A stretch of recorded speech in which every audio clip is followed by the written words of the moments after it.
I'm 19. That's it. You stay with me. I'm revoking your bond.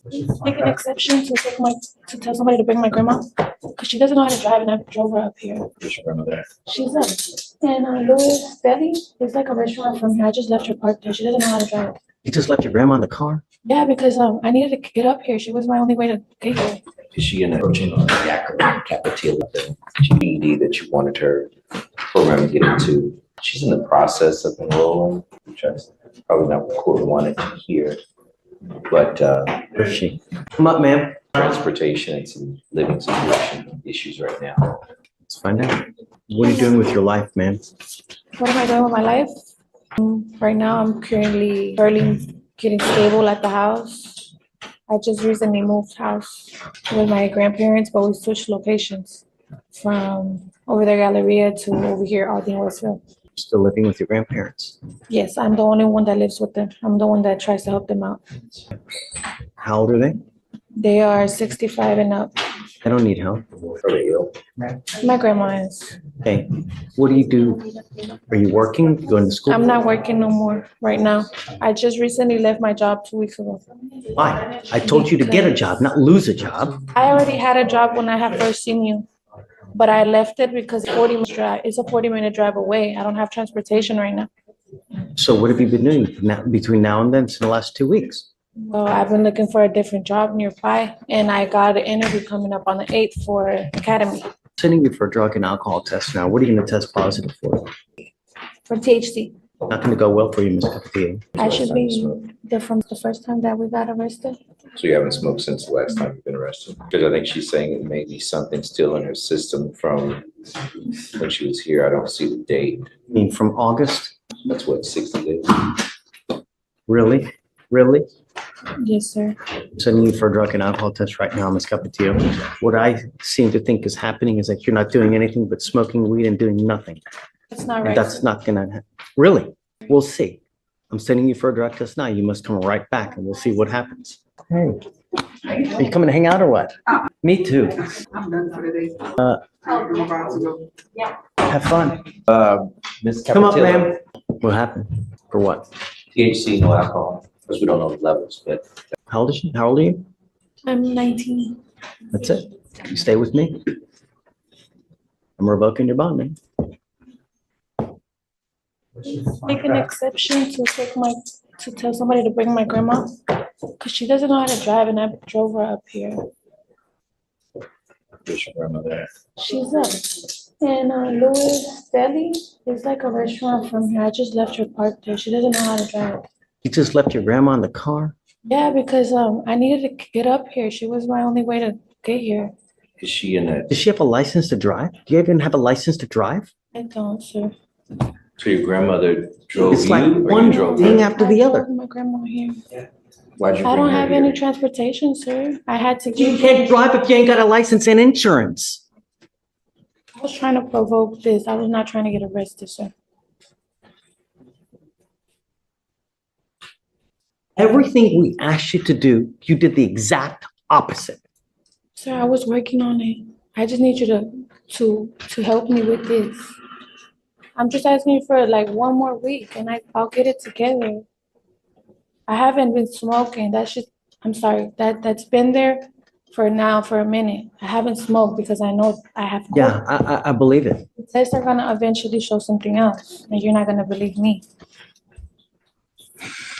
I don't know what to tell you, Mr. Slatter, but I mean, it's like, it's literally, it's one thing after the other. with Hear me me. out, sir. Judge, can I speak to you? You know what? I don't want to talk about the case, and you're really in enough hot water as it is. Because the problem is your grandmother probably doesn't have that many resources as is. So who do you have now that's going to pony up $10,000 to get you out? You stuck like Chuck now for the next couple months in custody. All I asked you to do was be clean and do something productive. I can. She goes with you. Oh, hey, Mr. Slider, what was her last name? Capetillo, Capetillo, that's right. 36. Not only that, she bond forfeited how many times?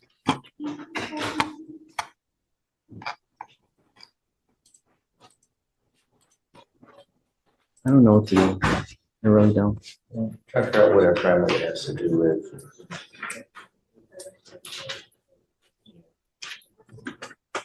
She has. Because the problem is that like, I can't let her drive home. She don't even get a license and insurance. So even if I let her out, I can't let her drive. Will you do me a favor? Will you ask her if grandmother has the ability to drive? Drivers, or is there Right. someone else that can come here and drive her? I'll find out. Please. Thank you, Judge. You'll get that, Judge. You don't even smoke cigarettes. Oh, hell no. You'll get there. Oh, I hope so.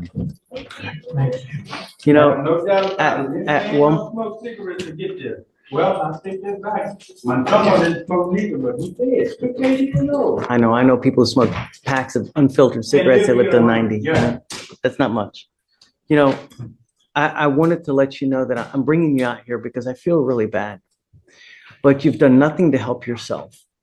But smoke weed, you're driving without a license, and you continue to violate conditions of this court.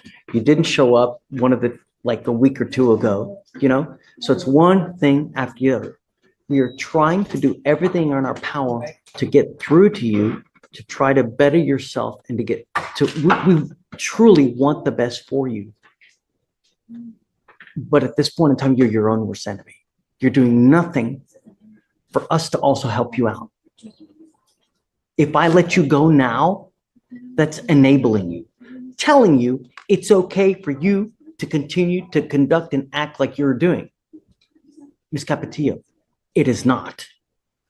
Me, if I let you out now, it's enabling you, and I refuse to do that.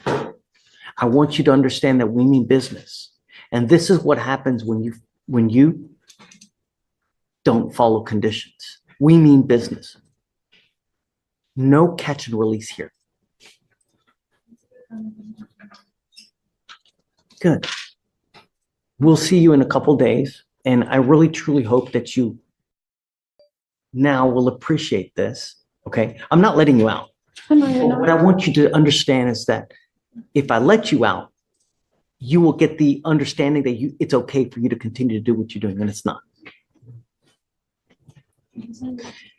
One more thing. I'm not going to let you plead guilty just to get out.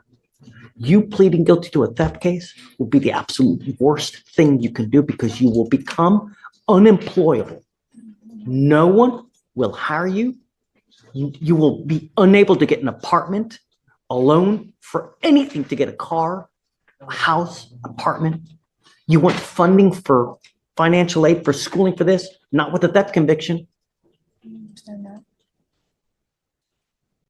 But I want you to understand that we mean business, and I hope that this is the length that we have to go to. All right? Okay, thank you. Whoa, hold on. I need to decide this. One more thing. The most important thing in this life, do not drive without a license and liability insurance.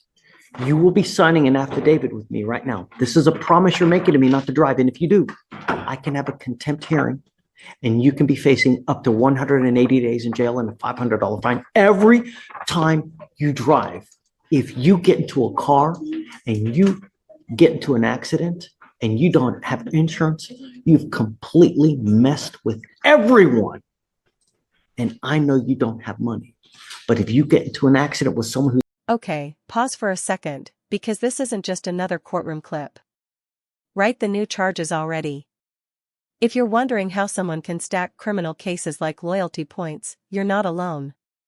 One case turns into two turn into five, and suddenly the judge isn't asking what happened, they're asking why this keeps happening. Drop a comment and tell us this: should prior bonds be automatically revoked the moment a suspect faces new violent charges? Or is that justice crossing into overreach? But hold on, this isn't just drama for clicks. This is a direct threat, caught in 4K, seen by multiple witnesses. From a legal standpoint, brandishing a weapon in a threatening manner changes everything. for terroristic threat, you're facing up to 6 months in jail and or a $2,000 fine. We're going to do probable cause. You have the right to remain silent. Anything you say can or will be used against you. You have the right to have an attorney present. If you cannot afford one, one will be appointed to you. 2024, officers were dispatched to 11910 Chetman Drive in Harris County, Texas. The complainant, the mother of the defendant, told the officers that her 11-year-old son, the second complainant, was riding his bike down the street when he passed the defendant. Complainant 2 and the defendant know each other. When they passed, the defendant began insulting the son, and the defendant pulled what appeared to be a tan handgun from his waistband and pointed at the second complainant while making remarks about shooting him.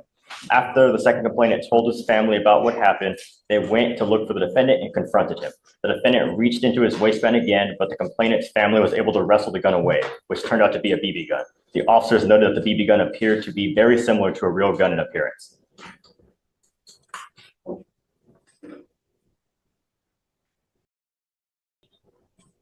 Alexander, are you here with anyone today? Sure. Who are you here with? Go grab her, please. Go grab your mom. Are you mom? Yes. Come on up. Come on up, Mom.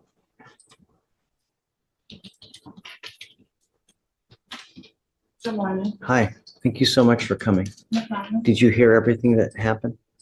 Some of it, I couldn't hear all of it. Let's hear it again. Okay, do you mind, please? Yes, Your Honor. Thanks. On September 23rd, officers were dispatched to 11910 Chetman Drive in Harris County, Texas. The complainant, the mother of the 13-year-old boy, told the officers that her son was riding down the street riding his bike when the son passed the defendant. The complainant and the defendant know each other, and when they passed, the defendant began insulting the son, and the defendant pulled what appeared to be a tan handgun from his waistband and pointed it at the complainant while making remarks about shooting him. After the complainant told his family about what happened, they went to look for the defendant and confronted him. The defendant reached into the waistband again, but the complainant's family was able to wrestle away the gun, which turned out to be a BB gun. The officers noted the BB gun appeared to be very similar to a real gun in appearance. Lucky he's not charged with aggravated assault. You know, they could charge you with a very serious offense where you're looking at serious time in prison. You're lucky they didn't, Mr. Alexander. How old are you, sir? You're 18. What do you do with yourself these days? Spit the gum out, man. You chewing gum? Your attitude toward me right now, Mr. Alexander, it really, really sucks. You have an air of arrogance on you. Either that or... Has he been with you all morning? I'm sorry? Has he been with you all morning? Yes, yes. If I drug test you right now, what's going to show up, Mr. Alexander?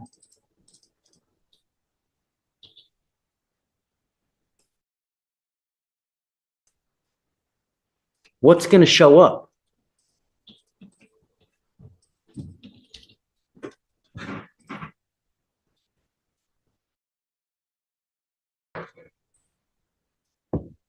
I'm sending him for a drug and alcohol test right now. I'd like to know what, if anything, is in his system. We have to. I don't even know what to say, but all I know. I mean, you brought me up here, so do I have permission to speak? Absolutely. Okay, so respectfully, I would submit that these are the alleged charges. There is extenuating circumstances, and the report from the complainant is actually not accurate. That family has actually made verbal and written threats to my son, and we have proof of that. So while I understand that these sound quite egregious, it is not the whole story. I understand. And I know that there's always two sides to a story. I get it. And you will have the opportunity. But within the first 5 minutes that I've met him, his behavior towards me, his demeanor, the way he looks, just. That's anxiety. He's standing in the courtroom. He's standing in the courtroom for the first time. And he doesn't have his attorney. He doesn't have an attorney yet. And this is a process that's foreign to him. So what I would, implore from you is don't take his demeanor as disrespect. He is anxious. He's been anxious all morning. He has been with me all morning, and he doesn't really know what to say. So I understand that you're getting a first impression from him, but he is still a very young adult, and this is his first experience in a courtroom. Right. I agree with you. Mr. Alexander, what you need to understand is that you're 18. You've got this bag of money on your neck, and this life is but a very, very short. Look at me. Look at me. This life is a very short one, and it can be a very happy life, or it can be a rotten, miserable existence of a life. What you do now will dictate the next 40 to 50 years of your life. You work hard now at 18 to 20 to 30 to maybe 40, so that you're not working like a dog when you're 70 to 80, and you can actually have a life and retire. This, by picking up criminal cases at 18, you're moving backwards. How far did you even make it in high school?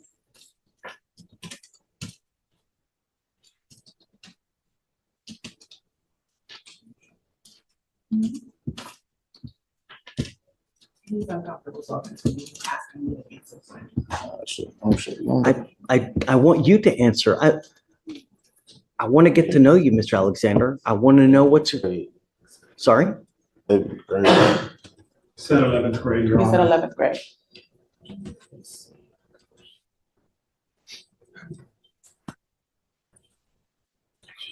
You need an education, Mr. Alexander. If you're going to do anything in this life, you need an education.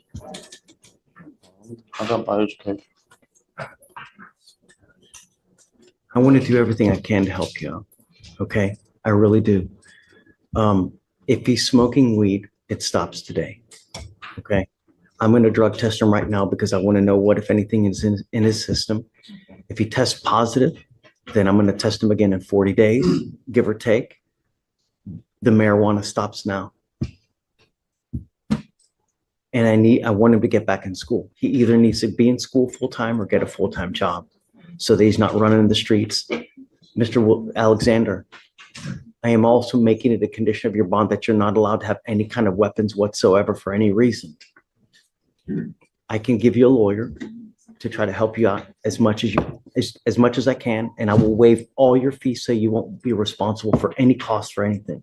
Thank you. All I want is him to be as productive and as good of a person as he can be. And starting out with criminal cases at 18 and to where he can't even talk to me, we need to change that. I just make a comment about the bond conditions. Sure, of course. I've done I called the complainant's mother in this case a few days ago and kind of spoke to her about what happened. And I learned that there is a history between this family and the defendant. Back in the summer, this defendant stole a gun out of the complainant's house. He asked to enter the house under the guise that his mother had kicked him out, went into one of the complainant's uncle's bedrooms and stole a gun. He FaceTimed the complainant's uncle a few days later, flashing the gun, telling them that he was going to come hit up the house while flashing the gun at him. They used to walk to the same bus stop. They used to come out of the same bus stop, the complainant and this defendant. The complainant is terrified of the defendant. We've asked for no contact. We've also asked for GPS monitoring because of that. They don't attend the same school, but they were I guess they were stopping at the same bus stop. Now the complainant asks that his uncle walks into the school bus every day because he is so scared of the defendant. And as I think is mentioned in the PC statement, the complainant in this case is 13 years old. Was there a police report filed for that incident? There was. I have the incident number. For that one you're referring to about the gun? Yes, where the gun was stolen. What happened? They didn't follow it up. They didn't. This stops being a heated argument and instantly enters felony territory, with consequences that don't disappear when the camera turns off. Prison time. A permanent record. Doors closing before life even starts. This is where things get real, fast. And if you listen closely, beneath the judge's sharp warnings and strict legal orders, you hear something deeper. Not anger. Not ego. Fear. A desperate attempt to reach a young person standing one bad decision away from a future they can't undo. The law speaks loudly here, but so does the urgency. Because once violence escalates, the system doesn't slow down for age, excuses, or regret. His 18th birthday, we weren't even home. There was never a time he was kicked out of my house. Were you out in Panama the entire month?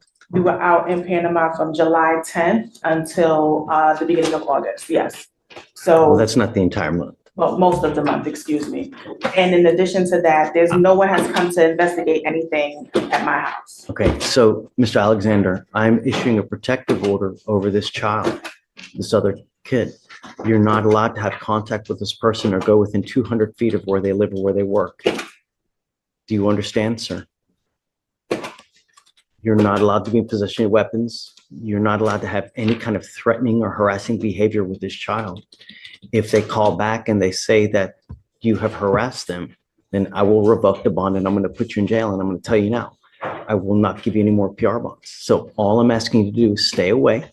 No one is finding you guilty now. We're just asking that you guys separate and don't have any contact. That's it. I am going to put an ankle monitor so I know that you're not going anywhere near their house. But like I said, I'll cover the cost of anything, so it won't cost you guys anything. You must charge this thing on a daily basis, Mr. Alexander. If you don't charge it, the battery goes dead, then we will file a motion to revoke. Not a motion to revoke, but I'll revoke the bond. So as it stands now, what we'll do is I will send you now for a drug test. We're going to have you come back. I want to know what, if anything, is in it. And then I will provide you between now and then a lawyer, and we'll go from there. Do you have any other questions, ma'am? That family is in possession of my bicycle, not his, it's mine. They actually stole that from him. You know, I would like my bike back. There's proper channels to do it. I don't know how, but as it stands now, he can't go over there, can't have any contact with them That's fine. whatsoever. You know, and I would venture to guess that if you go over there as well, it's probably going to be even more bad blood. So No, I don't have any. perhaps you can find someone else, like another intermediary, that can go over there and try to get a bike back.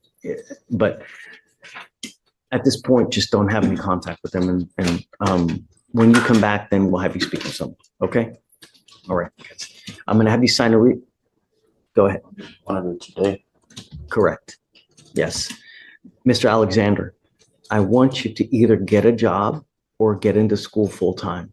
But when you have too much time on your hands, you become self-destructive. Your brain craves activity. It needs activity. And when you don't challenge yourself with either school or a job or anything, then bad things are they're just gonna come and happen. You have to occupy your life. You have to do something. Where we're headed now, you're going the opposite way of how you should be doing things. This is not a good way to start at 18. All right, please. Can you file a protective order, please, on the child? Thanks.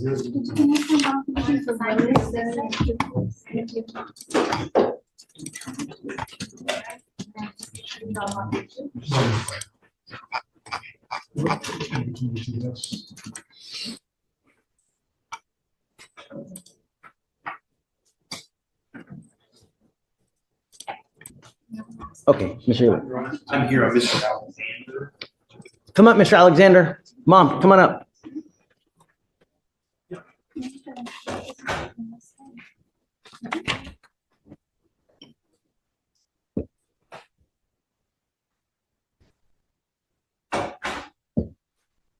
Let me tell you something at the outset, Mr. Alexander.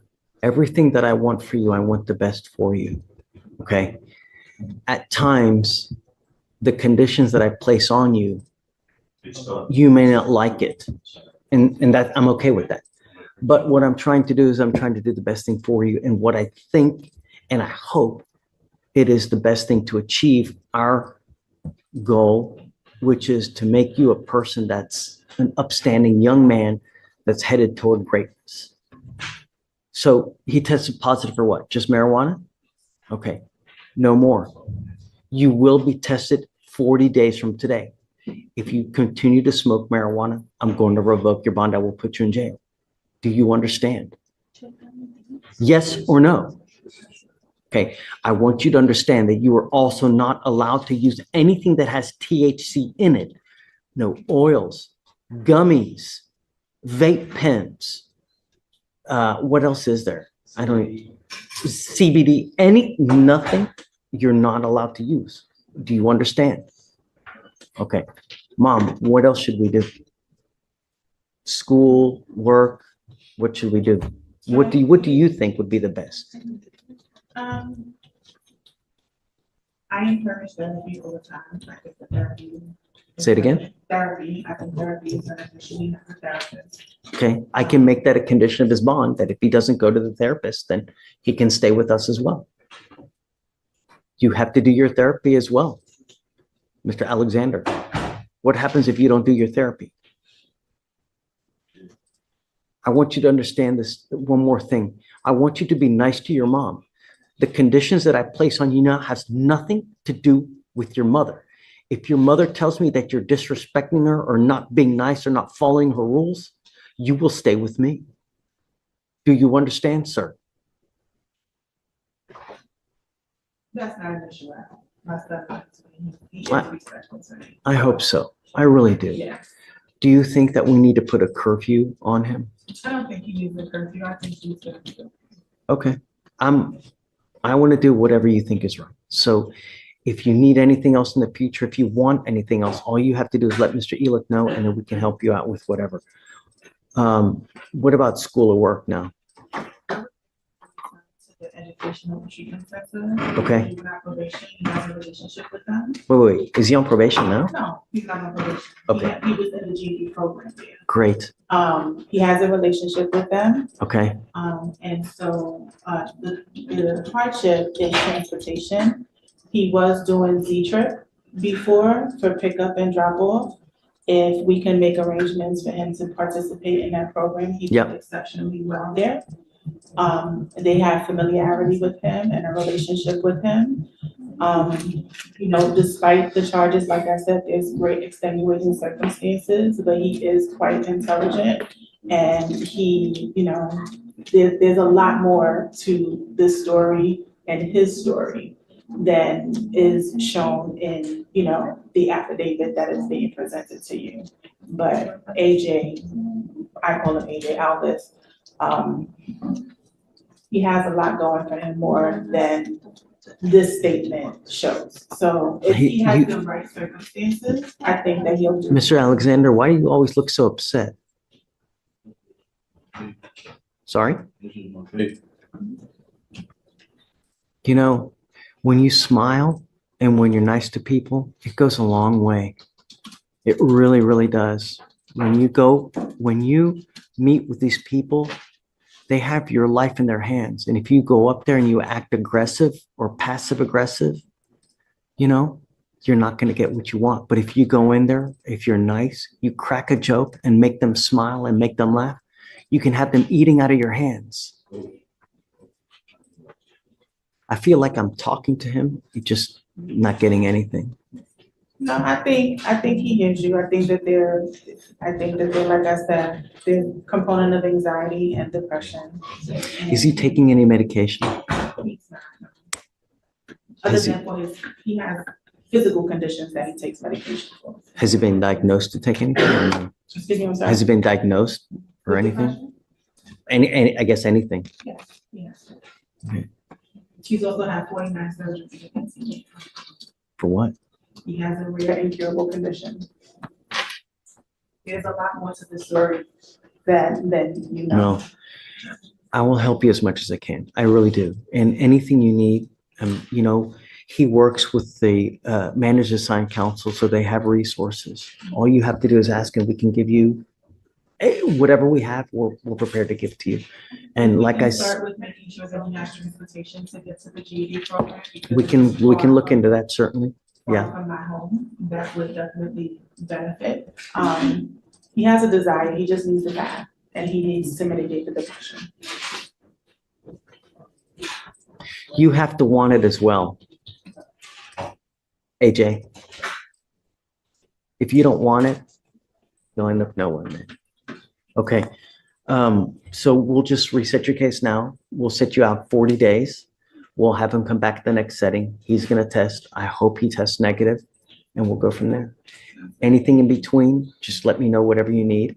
Mr. AJ, don't pick up any new cases, and don't be talking to the 13-year-old. That's all I'm asking you to do. No contact. Okay. Good luck. Thank you.